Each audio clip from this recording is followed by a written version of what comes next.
Is there a beef between you guys and Jim Cornette? Yeah, I guess so. Yeah. He hates our style. He left us home when we were under a contract for Ring of Honor, and we left TNA for them, so there's heat there because we were starving when he begged us to quit TNA to come work for him in Ring of Honor. Yeah. So there's legit heat We there. don't feel like he did his best to help us out in our situation, and this is personal because we're talking money, taking money out of our for sure our children, food out of our children's where we had a houses. guaranteed thing at TNA, and we risked it by leaving there, going to something that we thought would be even better. We put our trust into him, and maybe it was our fault for trusting him, but we don't feel like he did everything he could to help us. He put the blame on other guys in the office, so we don't know who it really We don't know who's ultimately to blame, but I feel like... But he was running the promotion at the time, so it's got to be... And then after all of this, after him doing these very personal things to us, he fires shots at us on his podcast. Yeah. The Young Bucks, Kerry Silkin always liked him. The Ring of Honor fan base liked him. They had been there before, and Kerry had given them a deal where he was paying each one of them $500 a night apiece, plus a plane ticket from California, plus hotel, although at that time, before Sinclair got involved, they would put 8 guys in a hotel room. But still, flying these guys all the way over from California and paying them $500 a night. So they, at the time that Sinclair purchased Ring of Honor, the Young Bucks were still under contract to TNA. But they call Hunter Johnston, Delirious, and they want to come in. Is there a spot? And we get them on the phone. And I told them, I said, guys, yes, the audience likes you. We would be interested. Whenever you're finished with your contract there, we've just started this here, so we're putting everything in place. But whenever you're done with your contracts or you're going to be done, let us know. We'll try to work something out. Because their contracts were going to run till the end of that year, at least another 6 months. They called back like 3 weeks later. Well, we quit. When can we start? What? What? We didn't tell you to fucking quit. See, their whole thing is, well, we went and quit to go there, and then they wouldn't use us. No, we didn't tell them to quit. We said, let us know when your contracts are up. If you're not going to re-sign, if you're still interested, we'll try to work something out. And then suddenly they quit. And now we've got them. I'm like, what the fuck? And we tell Joe Koff, well, we've got the Bucks. Where do they live? California. What? This is when Greg the office boy was trying to get us to book house shows and only buy 6 plane tickets. Try doing that almost anywhere in the country when most of your fucking wrestlers live in the Northeast or Florida. So we end up, because now they're homeless, we felt bad. So we signed and we said, we're going to use you guys on television tapings because we have a bigger budget. We can buy more plane tickets. And see if we can fucking, get you over to where then finally we'll be doing better and they will loosen up on the plane ticket situation. But then that's when I found out how much Kerry had been paying them because they didn't want to take less than they'd been making under Kerry Silkin. So now we've got to fucking pay these 2 fucking little middle school kids $500 a night apiece, which is almost as much as anybody in the company was making at that point, the main event guys. What hurts me is this is the guy that we just told the story. He screwed us, and then we didn't say anything about him publicly. Nothing about how he screwed us. Never, and then he buries us. Like, never until this day we haven't told this story. Like, dude, who do you think you are? You're the one that screwed us out of our jobs, and now you're talking bad about us. Yeah, so I was like, you know what? I'm going to say something on Twitter. Yeah, screw him. And Kevin Steen doesn't like him either. Well, a lot of guys. That's why it goes deep for us, is because he's talked trash about Kevin and Generico and Cabana and Kenny and Smash Brothers. We saw him. Yeah, he screwed Kevin. He hit Kevin sitting home for 6 months. He's too big. He's got to lose weight. Yeah. Stay home 6 months. When we'd think. And then remember he came back and they had him to stay home another 6 months. But and at the same time, this guy's getting the biggest reaction out of anyone in the company. And then he's burying the program that they were doing with Cabana too. Remember, it was the hottest angle, which now WWE's doing. We're like, this guy doesn't get it. Yeah, I was going to ask you, why do you think your style didn't mesh with how he perceived the business? I don't know. Shocking. Because you would think tag team wrestling, and that's a big reason why we left TNA is because we're like Jim Cornette knows how to book tag team wrestlers, so this is what's going to be. But in his defense, it's like it didn't even feel like we really had. Were given the proper time and platform to even do it, because I know someone was telling him, you can't book the Young Bucks. Their flight's too expensive. So it's like his hands were kind of tied. Right. So we never even really had an opportunity to even try to do anything. He's definitely the one that gets the blame, though, because he was the one that had to handle it. Or someone lied to us, and he was the head guy, so we blamed on him. But even as far as the small amount of times we did work with him, it felt like the references and the spots and the ideas he gave us were so outdated that we would try some of the stuff and wouldn't get a reaction for the Ring of Honor audience of today doesn't react for the Smoky Mountain high spot or the tag hope spot that you came up with, Jim. No. So we would have to throw in our own sense. And then he's the same guy that told us to stop doing super kicks, by the way. The thing that made our career. That's what made our career, man. He's the same guy that told us to stop doing certain moves. That the whole ROH office told us to stop doing the crotch chops. Don't do the crotch chops. It's too indie-rific. Don't do tombstones. What? That's our freaking... At one point, the tombstone was banned, so we couldn't do our giant tombstone. And that's why our first couple runs in ROH were never outstanding, because it wasn't our own stuff. We had real tag teams then. We had the Kings of Wrestling, Hero and Claudio. We had the Briscoe brothers. We had Charlie Haas and Shelton Benjamin. Even Kenny King and Rhett Titus. We're going to put the fucking Young Bucks in front of any of these fucking grown men? And every time we'd book them with somebody, they'd have stinky matches because they got pissed and pitched temper tantrums because we told them not to do all their goofy shit that nobody could live through, and instead have a logical match. So then they'd work flat-footed like Bruiser and Crusher on television to piss us off and show us that they were right and we were wrong. Fucking Ring of Honor, the Briscoes put up $2,000, and House of Truth puts up $2,000, and the winners of the match gets $4,000. That's so hokey. Or Davey comes out with the American flag, Kevin comes out with the Canadian flag, and we have border wars. I'm like, are you kidding, man? This isn't 1997 anymore. Ring of Honor used to be edgy and cool and different, and now it was just turning into every other TV show. We were losing our identity, and he didn't see it that way, obviously, but that's still what my issue was the whole time. And I don't know, I guess he felt it was disrespectful or something, that I wasn't just like, yes sir, yes sir, yes sir. Like Mike Mondo. Mike Mondo was a great dude, but the reason Jim liked him so much is because fucking, if Jim had said, okay, so here, Mike, you get hit by a car. Okay, Jim, where's the car? You know what I mean? I question things.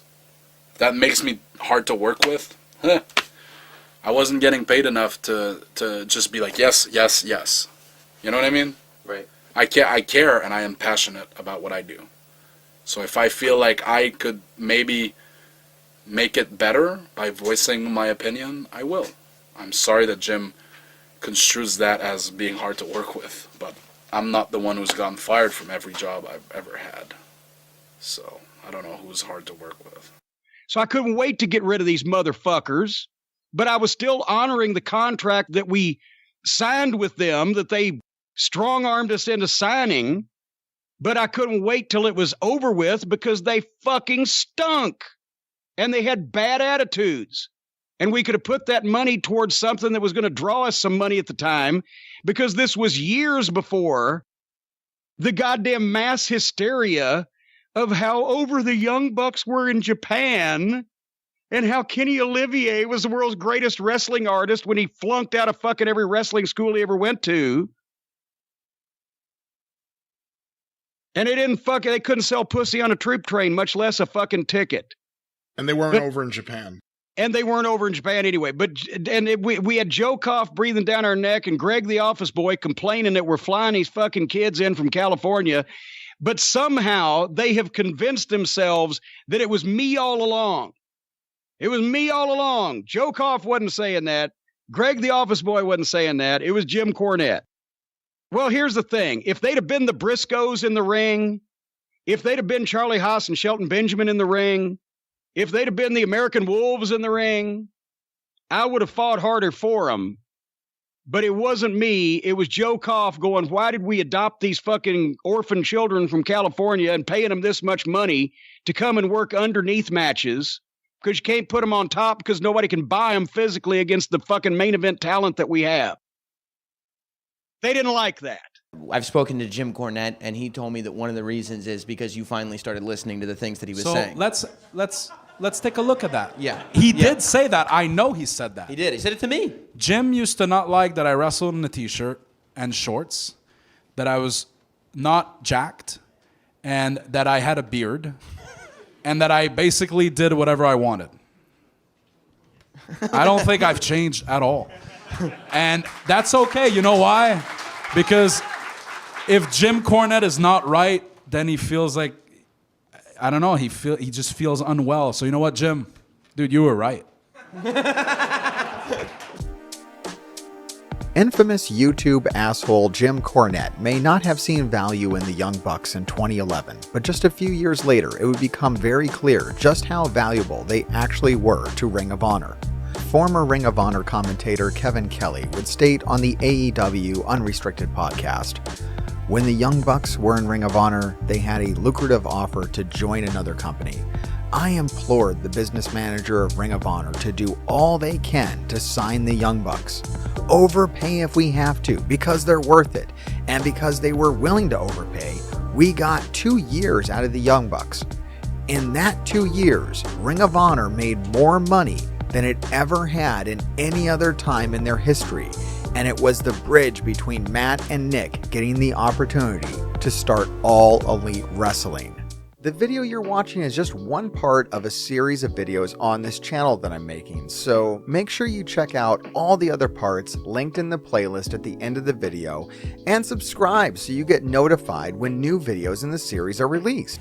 But to really explain the rise of popularity of the Young Bucks between 2014 and 2018, we first need to talk about Bullet Club. Before 2013, very few American wrestlers would find opportunities in New Japan Pro Wrestling. But in 2013, that would dramatically change with the creation of Bullet Club. Initially named and led by Fergal Devitt, now known as Finn Balor in the WWE, Bullet Club was a stable of 4 non-native Japanese wrestlers who came up in the New Japan Pro Wrestling Dojo as young boys. The original lineup was Fergal Devitt, Bad Luck Fale, Tama Tonga, and Carl Anderson. Bullet Club quickly became the main heel faction in New Japan Pro Wrestling at the time, and were rather unconventional by Japanese wrestling standards, often cheating to win. Even the most prestigious tournaments where cheating and interference were unheard of. But soon the group would garner success, even outside of New Japan Pro Wrestling. It was none other than Kazuchika Okada who suggested to the decision makers in New Japan Pro Wrestling that the Young Bucks should be brought in. For the unaware, Kazuchika Okada, Matthew, and Nicholas Jackson have been really good friends for almost 15 years now. We got contacted by Okada. That's right. Who we befriended in TNA and we took care of. He was like our buddy. And he hit us up. He said, yeah, at this point he's already a star. Yep. He says, "Do you guys want to come to New Japan?" We're like, and you know what? And it's crazy again. It's like how I thought of TNA. I was like, Matt, the next thing we're gonna do is New Japan. Yeah. I don't know why, but this is our next thing we're gonna do. I remember keep telling you that. Yeah. Do you remember that? Yeah, I knew we were gonna. I just knew too. For some reason, and we're like, it's just a matter of time. We saw the Bullet Club thing, and we were like, God, we fit so well with those guys. We do all that stuff anyway. You know? And I guess the office was asking Okada if he knew any good junior tags, and he said, "Of course I do. I know the Young Bucks. I'm good friends with them." And then he Facebooked me and he said, "Okay, they want to book you." Well, no way they want to. So I get a box from Tiger Tori. I thought it was a rib. Right. Like, it's a 70-year-old man. There's no boxer. Go, "Hey Matt, is this Matt? Is this Matt? Do you want to come to New Japan, bro?" I'm like, "This is not Tiger Tori boxing. We gotta work on your visa, man." Yeah, we gotta work on your visa, man. I'm like, this is a freaking rib. You guys coming out, man, in 2 months. Well, what the heck? Yeah. Just like that. So then we had our visas and we found out we're going to be Bullet Club guys, and we were pumped about that because we've been friends with. And then we found out they were putting the rocket on our backs the first tour, and literally just pushed us to the moon as soon as possible. The Young Bucks would end up signing with New Japan Pro Wrestling toward the end of 2013 with one very important condition. They would request that they be able to sell their own merchandise. The Young Bucks would bounce between New Japan, Pro Wrestling Guerrilla in California, and Ring of Honor during this time period, and they would end up holding tag titles in all 3 companies. By the end of the year, Bullet Club had a new leader in AJ Styles, and Kenny Omega had joined as well. By early 2016, Kenny Omega went on to become the new leader of Bullet Club and win the IWGP Intercontinental Championship. The trio of the Young Bucks and Omega would now call themselves the Elite. This was done to separate themselves from the rest of Bullet Club due to a feeling of animosity with the remaining original members of the group. They would start wearing shirts that they had designed themselves, a simple design, a black t-shirt, white letters that read, The Elite, and this shirt would become a massive seller for them. Nick and Matt would start filming their life on the road as professional wrestlers and uploading it to YouTube under the name of Being the Elite. They would add more members to Bullet Club as well, Adam Cole, Adam Page, and eventually Cody Rhodes.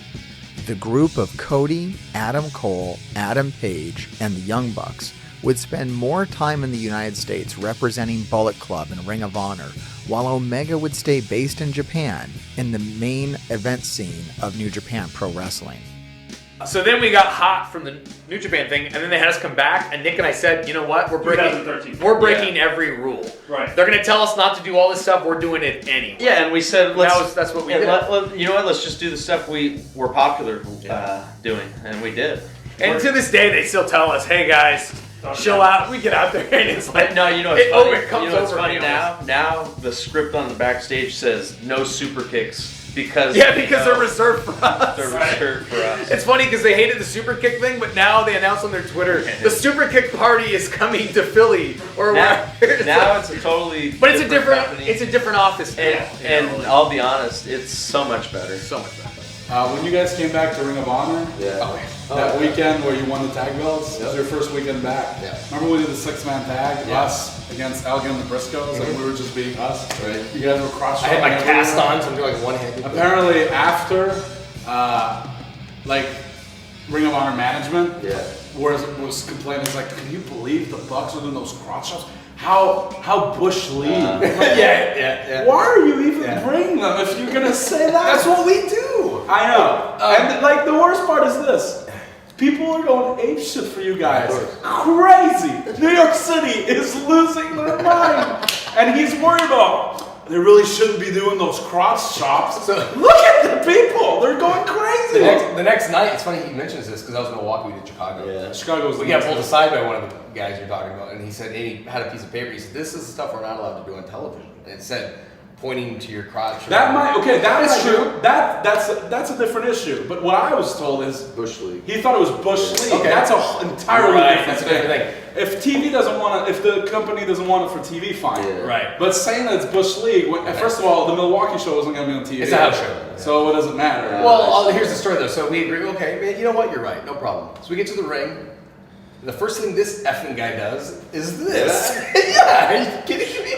He does a grab like he just told us 20 minutes ago. And then I was like, well, if he's gonna do it, bam. You know, so.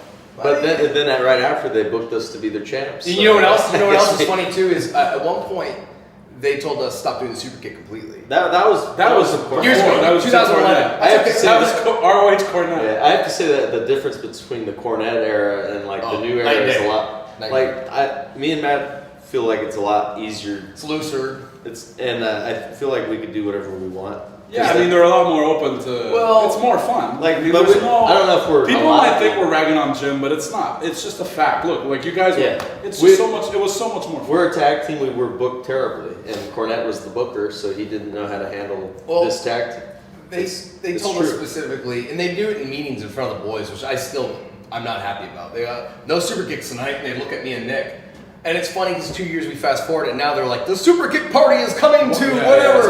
But what was the? I'm trying to remember what the logic was behind the no super kick back then. I think it was because Lance Storm was on the shows, and he was using it as his finish, which is I get it. I totally understand. But why point us out in a meeting like that, like Cornette did? Yeah, because it's not like 100 dudes were doing it. Of course, but we were the guys who are known for overusing it. Yeah. And the whole point of that whole super kick thing is too, while we're talking about it, is like, is everyone's like, oh, the Young Bucks do too many super kicks. And Nick and I said, okay, well, we're going to do 30 of them in a match. If we do too many of them, I'm going to do more now. You know what I mean? And that's what I think I was the pioneer of the super kick. You were. I'm the one who's just give me like you were generic. You're like, just give me Angeles. 10 right here. We call it the super kick execution, I remember at the time. Yeah, execution. It was Battle of Los Angeles. You and Jericho. We did it a couple of times. We did a final battle after. I think at the time it was fresh though, because not a lot of guys were doing that many of them. Now it's all over. But it was our finish though. Like, and now it's known as our gimmick. So now ROH accepts it and they say, all right, super kick party.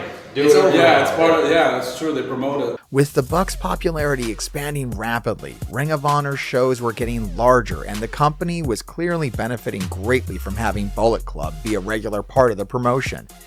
It was between 2017 and 2018 that Ring of Honor made more money than they ever had in any other time in history, and the Bucks would end up benefiting from this boom period as well, but in a rather unconventional and unexpected way. Remember how I said that the Young Bucks had it put in their contract that they would be able to sell their own merchandise? Well, you may have heard people say that AEW is just a t-shirt company. This stems from a deal that the Young Bucks made with Hot Topic in 2017 to sell shirts in their stores across North America. The shirts they were selling were Bullet Club shirts, and they were flying off the shelves in a way that was never seen before. Bullet Club was cool before the Young Bucks and Kenny Omega joined them, but they became a global phenomenon after they joined. The cultural takeover would become an actual takeover when in episode 73 of Being the Elite, Bullet Club would invade a WWE event as part of a crazy fictional storyline. An executive from the WWE known as The Stooge had ordered Bullet Club to stop using the "suck it" catchphrase and the "too sweet" hand gesture. As part of the storyline, Hangman Adam Page was kidnapped, tied up, and forced to watch WWE programming. He would escape, but it was time to seek revenge. A call was put out to local fans to organize at the local Hot Topic, and hundreds of fans wearing Bullet Club merch arrived, and most of the video was shot right there and then edited to look like it was outside of where Raw would be filmed later that day. Then they also took their show on the road and actually drove to the arena to get the final shots. The video that resulted got close to 1 million views at the time and now has well over 1 million views. Things got real. The WWE then sent an actual cease and desist letter stating that they did own the "too sweet" hand gesture and demanded that they stop selling any merchandise where it would appear and to not use it in the ring. I'm wondering, what does a cease and desist letter actually physically look like? I could show you, but it would cost $150,000. I actually considered making gear with it just all over. I'm like, I probably legally can't do that. It's a really lengthy letter with really strong words that try to scare you, basically, and then the logo on the bottom. But like, if you guys are traveling all the time, how do they actually get it in your hands? I had an email. I heard they FedEx it to you. I just got an email. That was it. But does it still mean the same thing if it's emailed? You know, I don't think so. Yeah, they don't know if you even opened that email. That's true. Although it's on camera now, but someone else could have opened that email. That's very true. I feel like I've heard stories about them sending emails, and then if you don't get a response, they'll actually give you a physical, like. Yeah. That makes sense. Yeah. So it's one suite now, right? Yeah, it's one suite. It's just whatever the hell we want it to be.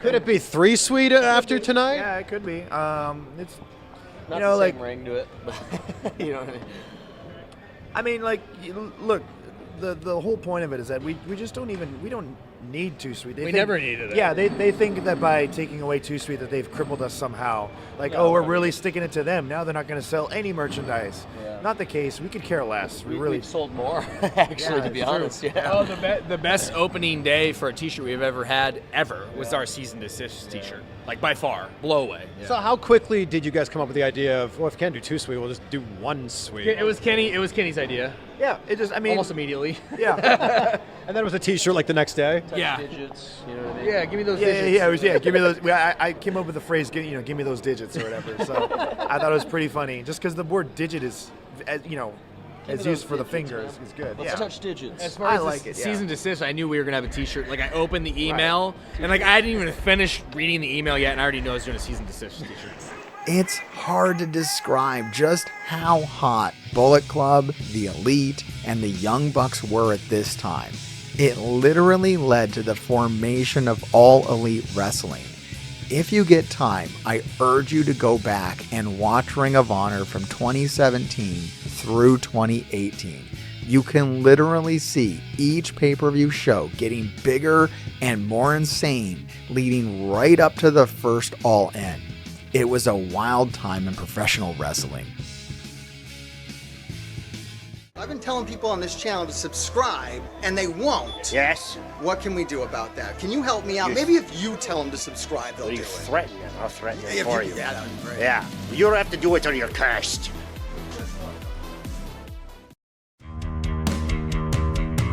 He is I, and I am him, and I'm the undisputed trend Matt Taven. And this dork behind the camera, some Melvin told me to say, grave diggers keep on digging. Whatever that means. I am AEW wrestler and Ring of Honor Tag Champ Mike Bennett. And remember, grave diggers keep digging, but not the monster truck. Even though my son really likes that monster truck, I kind of like Son of a Digger, and so I'm going off on a tangent about monster trucks because my son really loves monster truck, but we're talking about the YouTube channel, so make sure, grave diggers, keep on digging, baby. So this is Mark doing one happy private party, saying what up to the grave diggers, and you doing your thing, bro. Alright, like, subscribe, and watch another video, or be cursed. If you're cursed, that means the grave diggers will keep digging your graves. So, you probably want to do it.